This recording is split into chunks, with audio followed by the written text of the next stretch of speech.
Hello दोस्तों, स्वागत है आपका हमारे इस चैनल में। दोस्तों आज मैं आपको वर्णमाला पढ़ाऊंगा, ठीक है दोस्तों। और ये कंप्लीट वर्णमाला है। जैसा कि मैं कहता रहता हूँ कि आपके लिए एक नोट्स पूरा का पूरा तैयार करूँगा, ठीक है दोस्तों। ये वर्णमाला का पूरा नोट्स है, इससे बाहर कुछ भी नहीं आने जाने वाला, ठीक है दोस्तों। और इसमें क्या है कि ये आप कॉपी पेन पेपर लेकर बैठिए, ठीक है दोस्तों, और आप लिखते भी जाइए, ठीक है। चलिए शुरू करते हैं। वर्णमाला वर्णमाला किसे कहते हैं? वर्णों के व्यवस्थित समूह को क्या कहते हैं? वर्णमाला कहा जाता है। अगर क्वेश्चन में आ जाए कि वर्णमाला किसे कहते हैं और ऑप्शन में दिया होगी, 3-4 ऑप्शन होंगे और 3 ऑप्शन में कुछ अलग होगा, एक में व्यवस्थित समूह होगा, ठीक है। तो व्यवस्थित समूह का मतलब यही है कि छोटा आ बड़ा आ एक तरीके से लगे हों, एक क्रम में लगे हों, ठीक है दोस्तों। यही व्यवस्थित समूह है। आगे देखते हैं दोस्तों। वर्ड कितने हैं दोस्तों? हिंदी वर्णमाला में 52 होते हैं। मैं अभी यहाँ पे बता देता हूँ कि अगर आपके एग्ज़ाम में वर्ड पूछे जाएँ किसी भी तरीके से, ठीक है, रचना बनावट, लेखन रचना बनावट या फिर उच्चारण की दृष्टि से सिर्फ 46 वर्ड होते हैं, ठीक है। लेकिन रचना की दृष्टि से, लेखन की दृष्टि से तो 52 ही वर्ड होते हैं। तो 52 पे ही टिक लगाना है, ठीक है दोस्तों। और 52 जरूर आएगा, ठीक है। तो कौन कौन से वर्ड होते हैं? 13 स्वर होते हैं, 35 व्यंजन होते हैं और 4 संयुक्त वर्ड होते हैं। अभी आगे देखेंगे 13 स्वर और 35 व्यंजन, 4 संयुक्त वर्ड कैसे होते हैं, ठीक है। आगे देखते हैं। लेखन रचना बनावट के आधार पर भी 52 वर्ड होते हैं, ये इम्पोर्टेंट है, ठीक है। हिंदी में वर्ड कितने प्रकार के होते हैं? हिंदी में वर्ड 2 प्रकार के होते हैं। इसे हम लोग आगे पढ़ेंगे, ठीक है दोस्तों। आगे देखते हैं। वाक्य क्या होता है दोस्तों? वाक्य होता है, फिर उससे छोटा क्या होता है? उपवाक्य होता है। फिर पदबंध होता है, ठीक है दोस्तों। क्या होता है? पदबंध होता है। फिर होता है पद को ही हम लोग शब्द बोलते हैं, ठीक है दोस्तों। पद को ही हम लोग क्या बोलते हैं? शब्द बोलते हैं, ठीक है। फिर शब्द से छोटा अक्षर होता है, अक्षर से छोटा क्या होता है दोस्तों? वर्ड होता है, ठीक है। पहले मैं भी ये समझता था सबसे छोटा अक्षर होता है, लेकिन अक्षर से छोटा वर्ड होता है। और इसी वर्ड को हम लोग क्या कहते हैं? ध्वनि कहते हैं।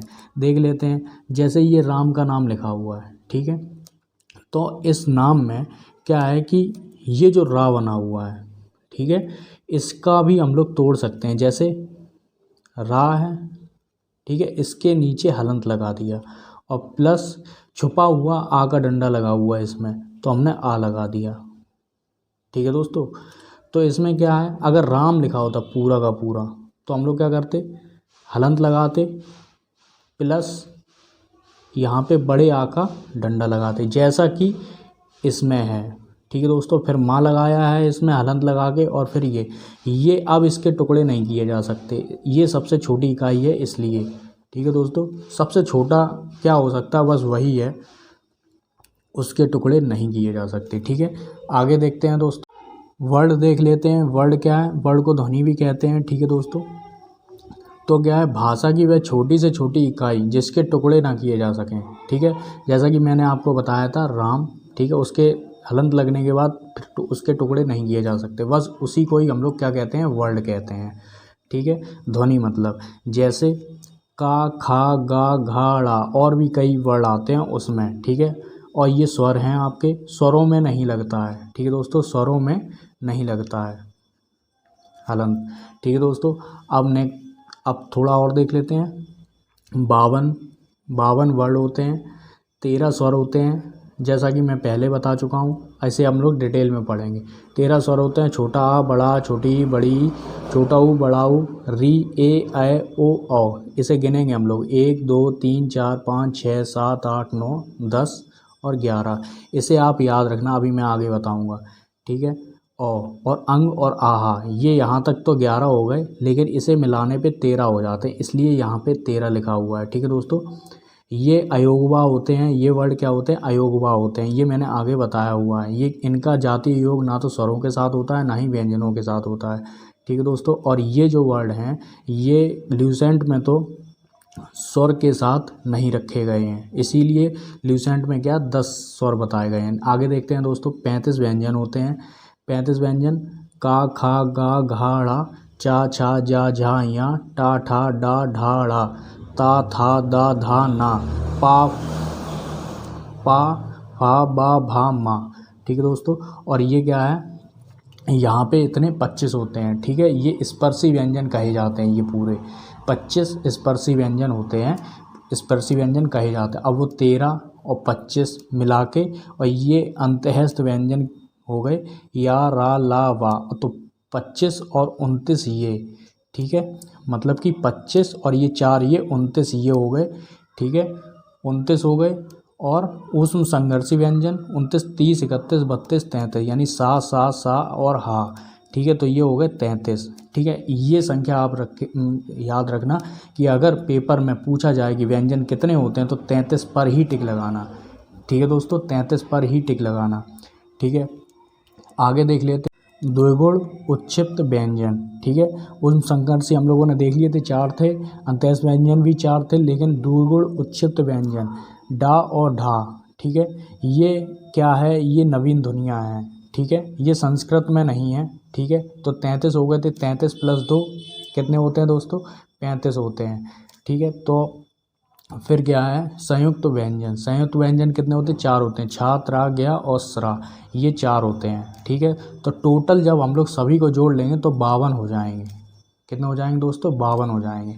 अलग अलग राइटरों ने अलग अलग वर्ड बताए हैं, इतने इतने होते हैं, किसी ने 46 बताए, 46 भी होते हैं, ठीक है दोस्तों, वो उच्चारण की दृष्टि से होते हैं। आगे देख लेते हैं दोस्तों, मूल रूप से परंपरागत रूप से व्यंजन कितने होते हैं दोस्तों, 33 होते हैं। तो 33 ही करके आना, अगर टोटल वर्ड पूछा जाए तो 52 करके आना, ठीक है दोस्तों। द्विगुण उच्छिप्त मिल जाएंगे तो क्या है, तो 35 होते हैं, और नहीं मिलाओ तो फिर क्या होते हैं, ये 33 होते हैं, ठीक है। आगे देखते हैं दोस्तों, जैसा कि पहले बताया था, हिंदी में वर्ण 2 प्रकार के होते हैं, कौन कौन से, स्वर और व्यंजन, ठीक है। स्वर देख लेते हैं, वे वर्ड जो स्वतंत्र रूप से बोले जाते हैं स्वर कहलाते हैं, ठीक है। अगर आप स्वरों को मुंह से भी बोलेंगे ना तो एक तरीके से किसी भी तरीके की रुकावट नहीं आएगी, ठीक है। जैसे आ, बड़ा, ठीक है, आ, तो इस तरीके से स्वतंत्र रूप से बोले जाते हैं, ठीक है दोस्तों।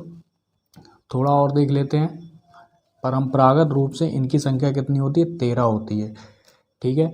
अगर उच्चारण की दृष्टि से इनकी संख्या 11 होती है, ठीक है।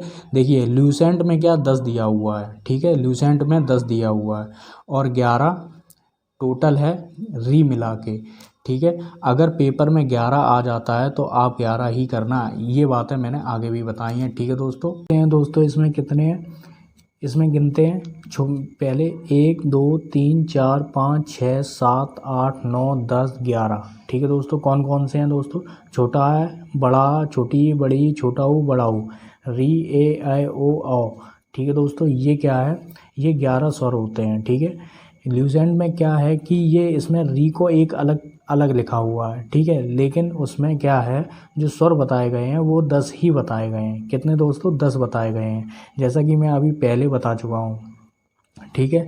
री को जोड़ देने पर 11 हो जाते हैं, लेकिन और किताबों में जो आदित्य वाली और ज्ञान मुद्रा वाली किताबें हैं उसमें क्या है कि डायरेक्ट बताया गया है कि स्वर 11 होते हैं, ठीक है दोस्तों। और उसमें और सभी में क्या है, एक ये चीज़ है, ये चीज़ भी मैं पहले बता चुका हूँ कि अंग और आहा जो अयोगवा हैं वो ल्यूसेंट में व्यंजन के साथ जोड़े गए हैं, ठीक है दोस्तों। तो इसलिए इसी वजह से इसमें क्या है, 10 स्वर बताए गए हैं और 11 टोटल हैं री मिला के, ठीक है। लेकिन और किताबों में इसे स्वरों के साथ जोड़ा गया है, ठीक है। इसमें देखते हैं आगे, कुल संख्या कितनी है, 11 होती है, ठीक है। जो मूल रूप से होते हैं, चाहे मूल रूप से पूछ लिया जाए कि स्वर कितने होते हैं, 11 होते हैं, तब भी आप 11 पे टिक लगाइए, ठीक है दोस्तों। और अगर ऐसे ही पूछ लिया जाए स्वर कितने होते हैं, कुल कितने होते हैं, तब भी आप 11 ही लगाना, 13 मत लगाना, ठीक है दोस्तों। क्यों, ये अभी मैं आपको बताऊंगा।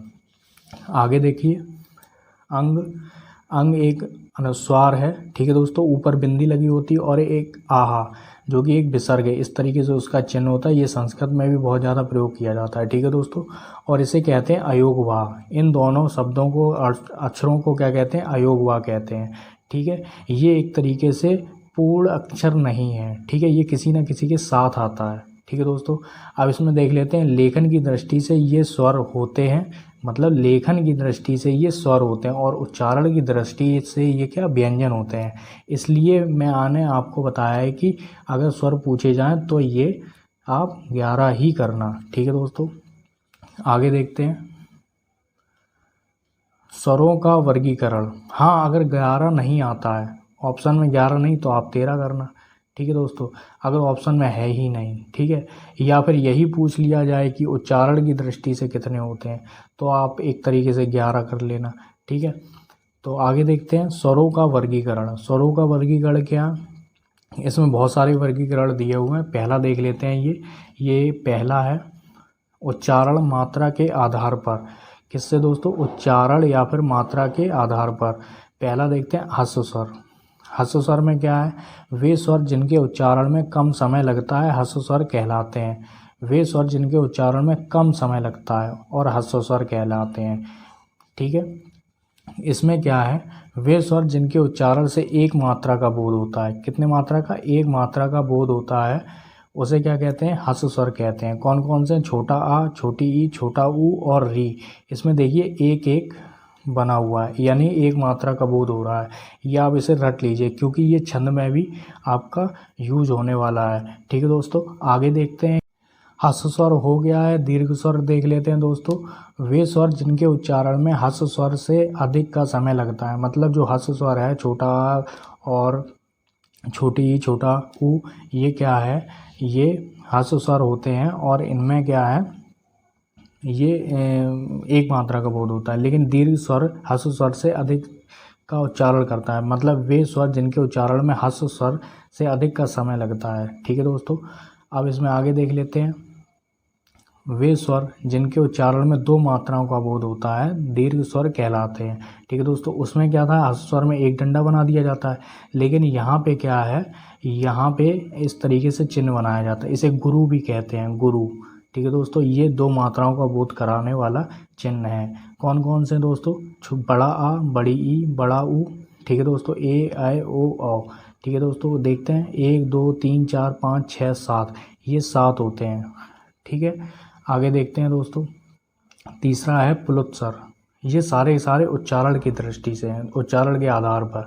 तो प्लुत स्वर पे क्या है, वे स्वर जिनके उच्चारण में दीर्घ स्वर से भी अधिक का समय लगता है। इनका प्रयोग नाटक के संवादों या किसी को पुकारने में किया जाता है। या मतलब ना, ये क्या है, प्लुत स्वर जो होते हैं वो नाटक के संवादों में प्रयोग किए जाते हैं। ठीक है, वे स्वर जिनके उच्चारण में 3 मात्राओं का बोध होता है। कितनी मात्राओं का, 3 मात्राओं का बोध होता है, उन्हें प्लुत स्वर कहते हैं। ठीक है, देखते हैं कौन कौन से हैं। इसमें क्या है, ओ बना हुआ है, मतलब जितने भी बड़े बड़े दीर्घ स्वर हैं उसके आगे ही बनता है। ठीक है, ओ, और फिर ये इस तरीके से बन जाता है। ठीक है, हम लोग जैसे किसी को पुकारते हैं या ओ कहते हैं। ठीक है, ओ हम लोग जब भी मुंह से निकालेंगे किसी ना किसी वजह से, तो क्या है, वो प्लुत स्वर को इंगित करता है। ठीक है दोस्तों, और उसमें क्या है, ओ जितना लंबा होगा उतनी ज़्यादा दूर तक ये आपका स्वर जाएगा। ठीक है, तो उसी हिसाब से ये बना दिया जाता है। या तो आप 3 लिख देते हैं। ठीक है दोस्तों, इस तरीके से। ठीक है, जैसे हा हा हा, आपको हा हा बार बार नहीं लिखना है, तो हा करके और ये बना देना है। ठीक है दोस्तों, और इसमें धड़ाम, जैसे आप कोई कहानी लिखते हैं या फिर नाटक कोई भी लिखते हैं, ठीक है, तो आप उस तरीके से उसमें यूज होता है। जैसे राम है, राम, ज़्यादा लंबा नाम खींच दिया तो समझ लो बीच में इस तरीके से बना सकते हैं आप। ठीक है दोस्तों, अब क्रम देख लेते हैं। ये क्रम में क्या है कि दोस्तों देखिए, वर्णों और अक्षरों के आने का क्रम, मतलब किस हिसाब से वर्ण और अक्षर आते हैं उस हिसाब से क्रम बताया गया है। ठीक है दोस्तों, देखते हैं, ये जो अयोगवा हैं ये सबसे पहले आते हैं। ठीक है ना, ये अयोगवा हैं, ये सबसे पहले आते हैं, क्योंकि ये किसी भी अक्षर के, मतलब ये पूर्ण रूप से अक्षर नहीं होते हैं, ये पूर्ण रूप नहीं लेते हैं, ये ना किसी शब्द के साथ आते हैं, कि सॉरी दोस्तों, किसी ना किसी अक्षर के साथ आते हैं। ठीक है, तो इसमें क्या है, अंग और आहा, छोटा बड़ा, छोटी बड़ी और ऊ, और फिर आता है बड़ा ऊ, फिर आता है ए ऐ ओ औ, इस तरीके से आते चले जाते हैं। फिर औ के बाद क्या आता है, या, रा, ला, वा और छा। ठीक है दोस्तों, ये अंतःस्थ व्यंजन है, और फिर ये यहाँ से शुरू हो जाते हैं, छात्रा गया और स्रा। ठीक है, ये क्या है, ये संयुक्त व्यंजन है।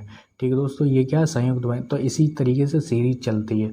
तो इसमें क्या है, जैसे का है, का के ऊपर अंग की बिंदी लगी है, कहा, का, बड़ा का, छोटा का मतलब छोटा का क्या मतलब का के ऊपर छोटी की मात्रा, फिर बड़ी की मात्रा, छोटे ऊ की मात्रा का के ऊपर बड़े ऊ की मात्रा, ए कै के को क्या।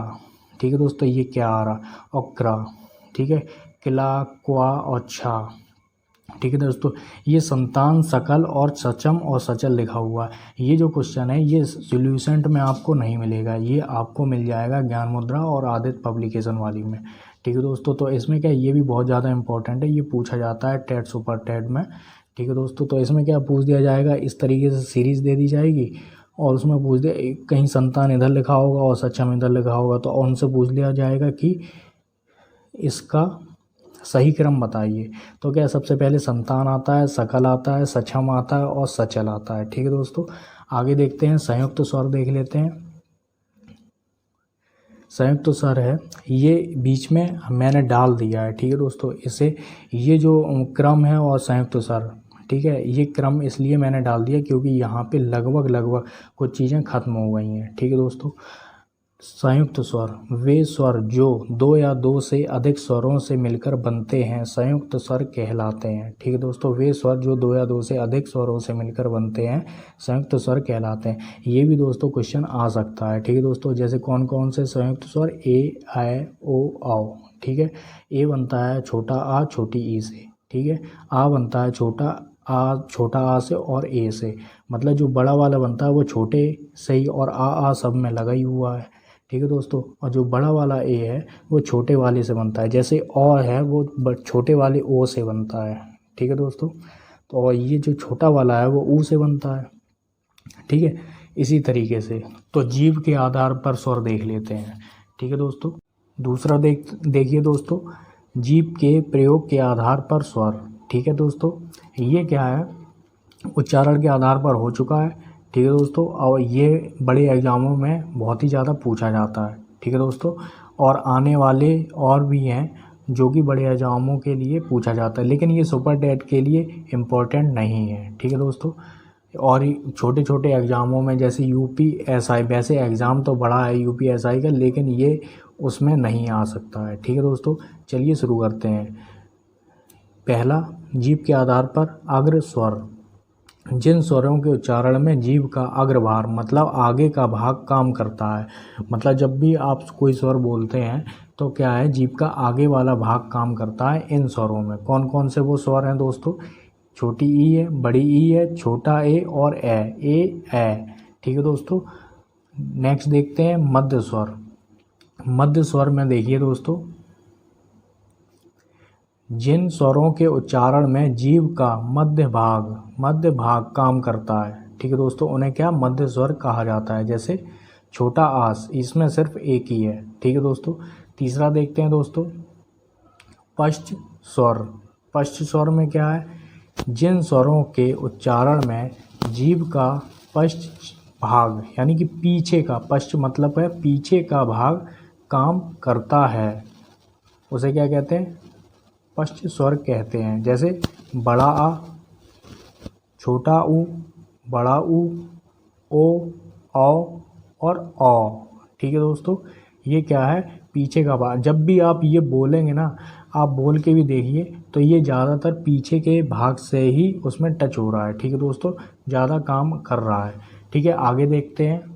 तीसरा है दोस्तों मुख द्वार है, यानी कि मुख बेवर के खुलने के आधार पर, मुख बेवर के खुलने के आधार पर, मतलब कि मुख द्वार जो होता है हम लोगों को कितना खुलता है उसके आधार पर स्वर कितने होते हैं, किस प्रकार से होते हैं। ठीक है दोस्तों, पहला है विव्रत। विव्रत को इंग्लिश में कहते हैं ओपन।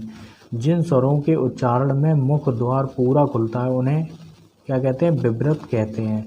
उसमें कौन सा है, बड़ा आ। जब भी आप बड़ा आ बोलेंगे तो पूरा मुंह खुलेगा, आ। ठीक है दोस्तों, आप बोल के खुद देख लीजिए, आपको पता चल जाएगा। दूसरा देखते हैं दोस्तों, अर्ध विव्रत, इसे कहते हैं हाफ ओपन। इसमें आधा ही मुंह खुलता है। जैसे जिन स्वरों के उच्चारण में मुख द्वार आधा खुलता है। ठीक है दोस्तों, कौन कौन से हैं, छोटा आ, ए, औ और औ। ठीक है दोस्तों, ये है, तो ये चार हैं, इसे आपको याद करना पड़ेगा। ठीक है दोस्तों, आप हर एक चीज़ में आप बोल के देखिए, आपको पता चल जाएगा कि ये पूरा खुल रहा है या आधा खुल रहा है। ठीक है दोस्तों, ये भी याद करने का एक ट्रिक हो सकता है। ठीक है दोस्तों, तीसरा देखते हैं अर्ध संवृत। अर्ध संवृत को इंग्लिश में कहते हैं हाफ क्लोज। जिन स्वरों के उच्चारण में मुख द्वार आधा बंद रहता है, आधा बंद रहता है, उन्हें क्या कहते हैं? अर्ध संवृत कहते हैं, जैसे ए और ओ। ठीक है, आगे देखते हैं संवृत। ठीक है, चौथा है संवृत, इसे पूरे इंग्लिश में क्या कहते हैं? क्लोज। जिन स्वरों के उच्चारण में मुख द्वार लगभग बंद रहता है, जैसे छोटी ई, बड़ी ई, छोटा ऊ और बड़ा ऊ। ठीक है दोस्तों, ये चार होते हैं, इसे क्या? संवृत कहते हैं। ठीक है, आगे देखते हैं दोस्तों, ये चौथा है ओंठों की स्थिति के आधार पर। ओंठों की स्थिति के आधार पर स्वर कितने होते हैं? अवृत मुखी। अवृत मुखी। जिन स्वरों के उच्चारण में ओंठ वृत्त मुखी या गोलाकार नहीं होते हैं, मतलब पूरे गोल नहीं होते हैं, ठीक है दोस्तों, उन्हें क्या कहते हैं?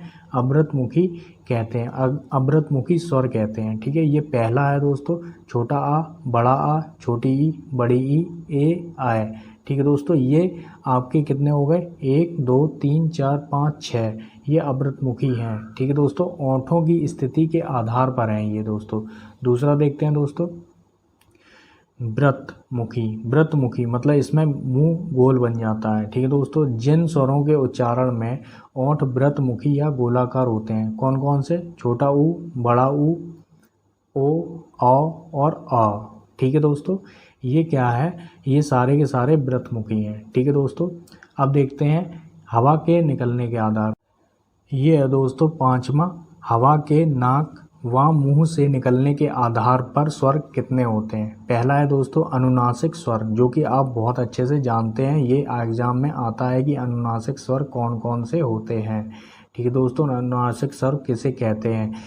इसमें क्या है? जिन स्वरों के उच्चारण में हवा मुख के साथ साथ नाक से भी निकलती है, मतलब मुख के साथ साथ नाक से भी निकले तो अनुनासिक होगा। ठीक है दोस्तों, जो नाक के स्वर होते हैं, ठीक है, जैसे चंद्रबिंदी लगी होती है आ के ऊपर। ठीक है दोस्तों, बड़े आ के ऊपर भी चंद्रबिंदी है और छोटी ई के ऊपर चंद्रबिंदी है। ठीक है दोस्तों, ये अनुनासिक स्वर हो गए।